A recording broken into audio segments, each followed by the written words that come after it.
জুলাই অভ্যুত্থানের প্রথম শহীদ আবু সাইদ হত্যার দায়ে 2 পুলিশ সদস্যকে মৃত্যুদণ্ড দিয়েছে আন্তর্জাতিক অপরাধ ট্রাইব্যুনাল। বাকি 28 আসামিকে বিভিন্ন মেয়াদে কারাদণ্ড দেওয়া হয়েছে।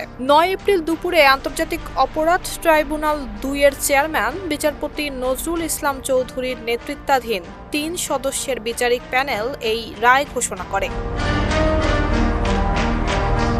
9 এপ্রিল দুপুর 12:15টার দিকে আন্তর্জাতিক অপরাধ ট্রাইব্যুনাল 2 এর চেয়ারম্যান বিচারপতি নজরুল ইসলাম চৌধুরীর নেতৃত্বাধীন বিচারিক প্যানেলে এই রায় পড়া শুরু হয়। প্যানেলের অপর 2 সদস্য বিচারক মোহাম্মদ মঞ্জুরুল বাসিদ এবং বিচারক নূর মোহাম্মদ শাহরিয়ার কবির। এদিন দুপুর 12টায় মামলায় গ্রেফতার 6 আসামিকে ট্রাইব্যুনালের কাঠগড়ায় তোলা হয়। গ্রেফতাররা হলেন এএসআই আমির হোসেন, বেগম রোকেয়া বিশ্ববিদ্যালয়ের সাবেক প্রক্টর শরীফুল ইসলাম, কনস্টেবল সুজন চন্দ্র রায়, ছাত্রলীগ নেতা ইমরান চৌধুরী, রফিউল হাসান রাসেল এবং আনোয়ার পারভেজ।